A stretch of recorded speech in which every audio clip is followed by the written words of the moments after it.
Hi, it's been a minute since we've talked, but I'm not buying anything this year either. And yes, I know you've heard that before, twice actually, but I will actually succeed in a no-buy year this year, and here's why. Hi, I'm Maria, and this is Living Planet Friendly, where I document my imperfect, low-waste lifestyle in hopes to inspire you to make small changes that can have a big impact. Welcome to my non-judgmental platform, where we incorporate sustainable habits that are good for us, our wallets, and the planet.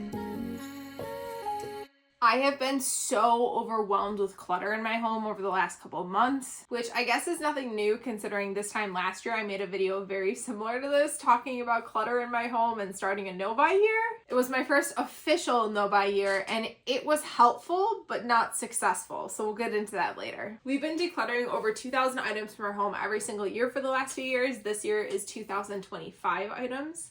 Get it? It lines up with the year. But still, we're surrounded by stuff and clutter. Why? Because we're still over-consuming. We haven't really addressed the root of the problem.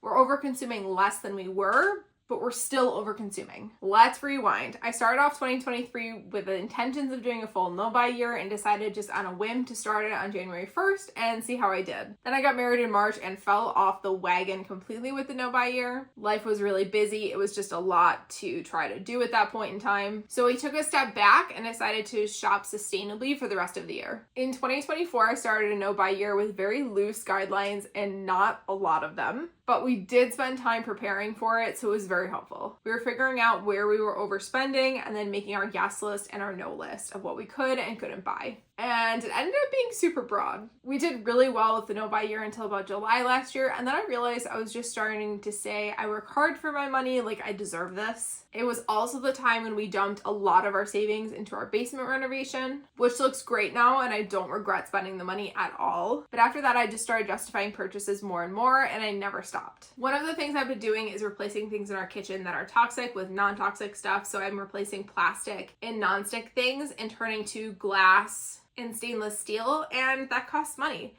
I've been trying to thrift this stuff for years, but all I ever find is non-stick and plastic. So I finally said, you know what, I'm just gonna buy what I want, and I justified it because it was for my health. One of my rules last year too was that all business expenses were considered essential, which was detrimental to my no-buy because suddenly anything could become a business expense. While I did use everything that I bought in my content, so it did become a legitimate business expense, I started using that as an excuse to buy things I wanted without really any pre-thought. That brings us to today, 2025, a new no-buy year, and I am determined to make it work. I've set up plenty of systems in place to ensure that I succeed. I've spent weeks preparing to figure out what didn't work last year so I can be better this year and complete my no-buy successfully. If you look at my shopping habits in 2023 and my shopping habits now, I am significantly in a better place, but I'm not exactly where I want to be if I want to continue calling myself an environmentalist. So let's go over my why. Why am I doing this? I spent a really long time thinking about how I personally wanted to handle the next 4 years. And I came up with this vote with my dollar challenge, which is a take on underconsumption and no buy and low buy years. It's just kind of modified for me personally.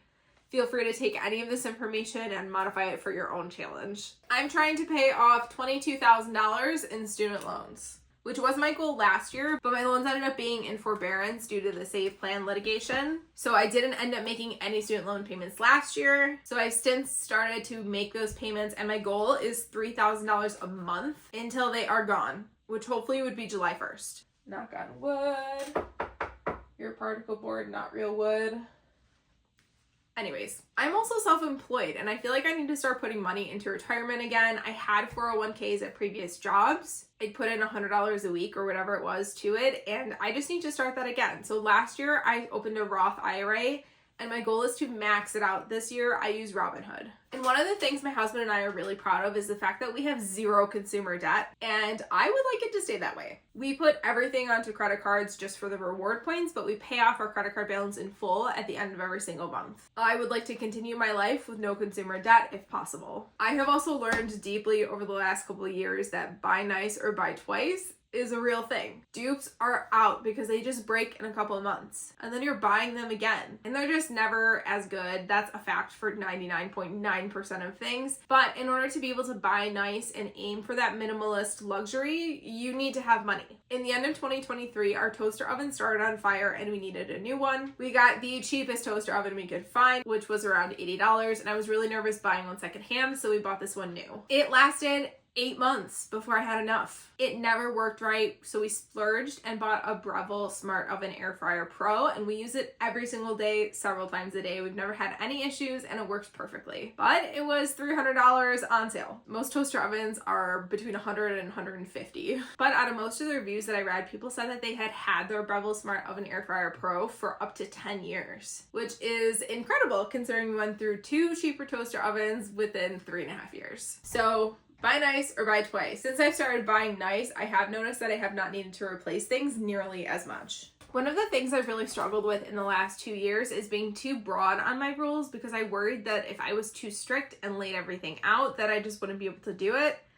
And turns out I can't do loosey-goosey rules. I need strict rules. So I laid it out completely in a note on my phone, and I'm gonna update and make changes once a quarter and actually reevaluate instead of just saying these are the rules for the whole year and I'm stuck with them. So here's my list of rules. I keep it on a note on my phone so I can access it and change it whenever I need to. No new tech unless the essential is unfixable. I need a phone and computer to do my job. My Kindle and my iPad, which are not necessarily a requirement, will last another few years at least. I'll have no problem getting through another 4 years with them unless something catastrophic happens. No new makeup, skincare, toiletries, or personal care products until I'm out. I am so lucky that I get PR from companies and products from brands that I work with. I have a huge stockpile that never seems to go down, even though I'm constantly giving stuff to friends. So with this, I'm going to be turning down most PR with brands in these categories, except if I'm working with the brand or want to work with the brand, which honestly isn't going to be that hard for me because I pretty much do that anyways as a sustainability content creator. No new clothing or shoes, and definitely not fast fashion. I've done really well with this rule in particular over the last 2 years. I actually only thrift my clothing. The only fast fashion that I buy is new from Target, and that's underwear, and when I need it, which isn't that often. No new craft supplies. My craft closet is always overflowing. I don't need to try anything new until I go through my current stash of craft supplies, or at least get it down a little bit. No coffee out of the house. I started the year off really well using my Breville, and then somewhere along the way I started to get coffee out again, and let me tell you, my bank account was not happy. I have an expensive espresso machine that sits on my counter unused if I buy coffee out, so it doesn't make sense to buy it out. The only exception for this rule is going to be traveling, because obviously I don't have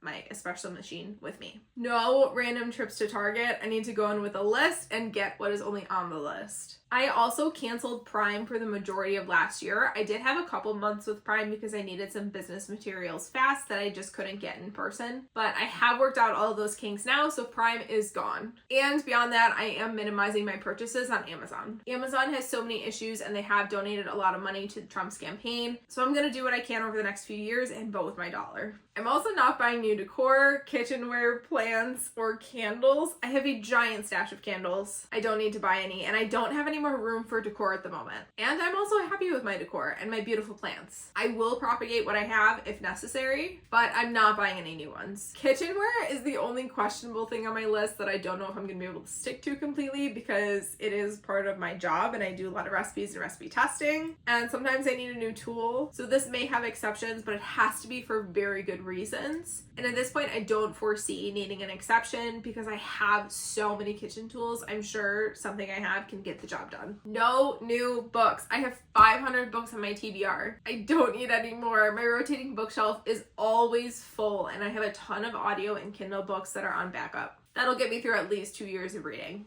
I need to make a big dent in that, and if I really want to read something, I'll borrow it from the library. I'm also canceling all of my subscriptions.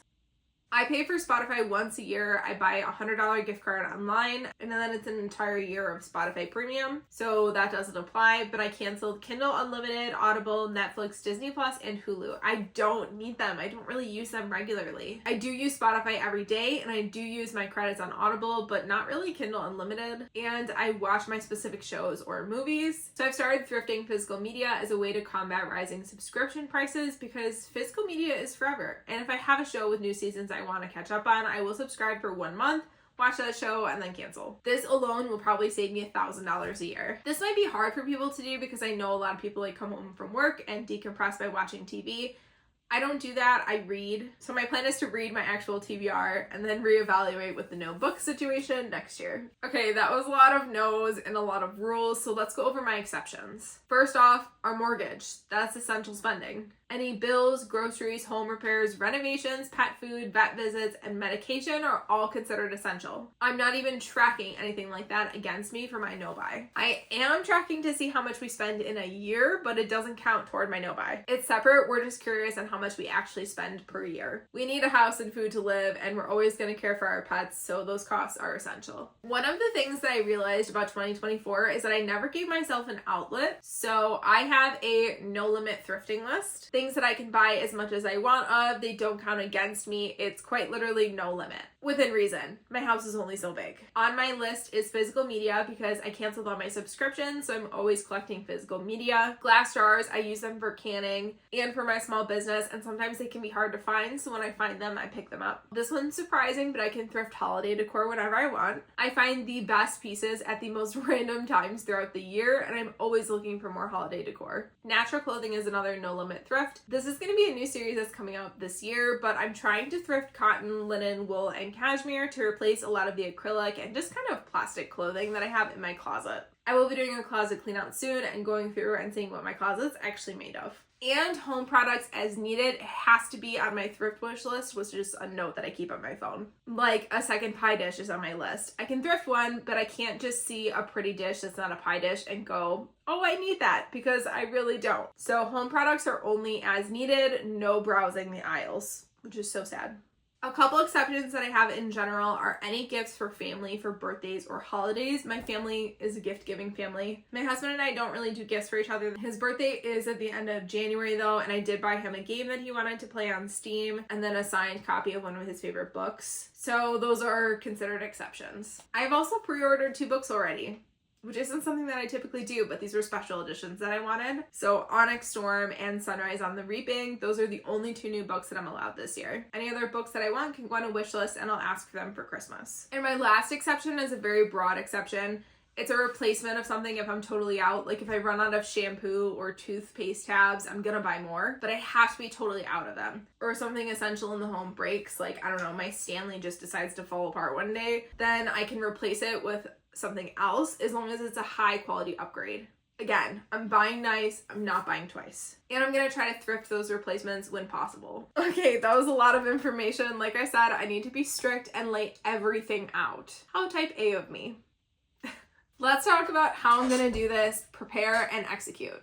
My challenge starts on January 20th. This is the list that I'm going off of. I have unsubscribed from all emails, just that way I'm not tempted for any sales that may be going on. We all get those emails. They look very tempting. I don't need them. This actually took several days. I cleared out my promotion emails every day or 2 and unsubscribed from everything. Finally, I get almost no promotional emails. I did stay on the email list for several of my favorite small businesses just to keep supporting them. I deleted shopping apps off of my phone except for Target. My goal is to treat Target like the new Amazon, almost like a bridge, because I get free shipping as a Red Card member and it does come in a couple days. Target is, yes, a major corporation, but they do have some of those random weird things that you can seemingly only find on Amazon, and Target didn't donate to Trump. So I'm not against replacing Amazon with Target. Obviously, thrifting and small businesses are always first, but there's some like stuff like medication. I'm not going to order it on Amazon. I'm going to get it from Target.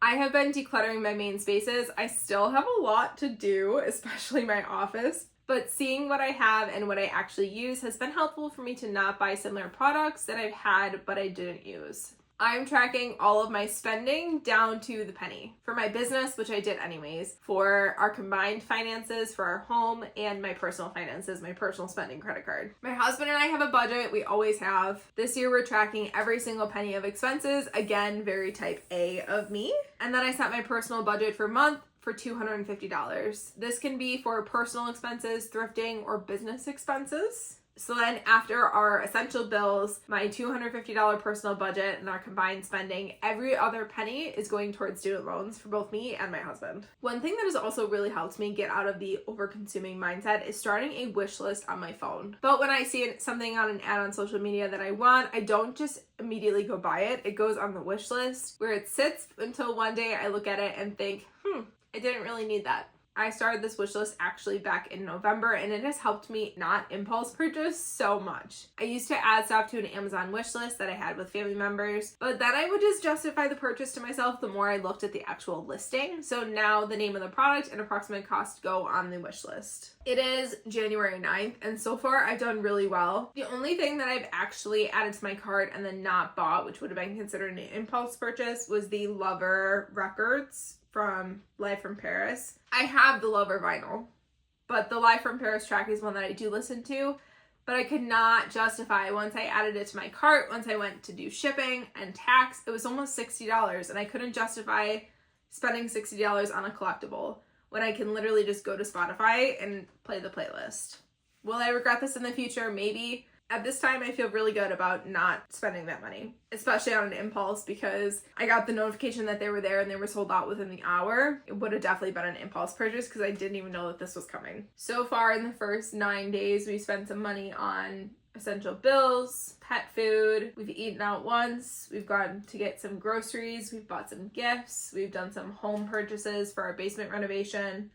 And then we had vet visits. And so far for personal spending, I've done really well this month. I bought gifts for my husband, and then one of my Barnes & Noble pre-orders got charged. So pretty good so far. I do still have to update my expenses spreadsheet though. So that's it. I'm keeping track of everything in this planner that I have. I have my declutter challenge here. I haven't actually marked off what's in my side room that I'm getting rid of yet, but I do have a giant box in there I have to go through and post on my Buy Nothing group. And then I wrote down my financial goals in my planner, and then every month I have my spreadsheet, my spread, and then I also have a sheet for monthly expenses and where I can just keep track of all my expenses and just like the totals. And then I also have an expense tracker. I'm not sure if I'm going to keep track of it on paper or if I'm going to continue using digital. I've kind of modified spreadsheets that I've used in the past for other things, but it ended up that some things were broken on spreadsheets and I'm not good with sheets, so it's fine. But I'm not buying anything else because I'm using what I have. And that's my motto this year. We use what we have. That's it. It's been a crazy few months. The second half of the year last year, I feel like flew by and we had a lot of different issues. Waffles, our cat, was sick for 2.5, 3 months. So we went back and forth with a lot of very expensive vet bills. And then just as he got better, we left town to go to my brother's wedding and we had to board Pepper at her daycare. And then she's been sick since we brought her back. So we've had a lot of expensive vet bills bringing her to the vet. So the second half of the year last year was crazy. My goal this year is really to get back into YouTube. I love this little community that I built, and I actually really like making long form content and editing it. So it's something that I really want to keep doing. So if you have any video topics that you'd like me to cover, be sure to share it in the comments. I hope this video was helpful. If it was, be sure to like it and subscribe if you haven't already. Check out my other platforms on TikTok, Instagram, Facebook, and Pinterest, and I'll see you next time.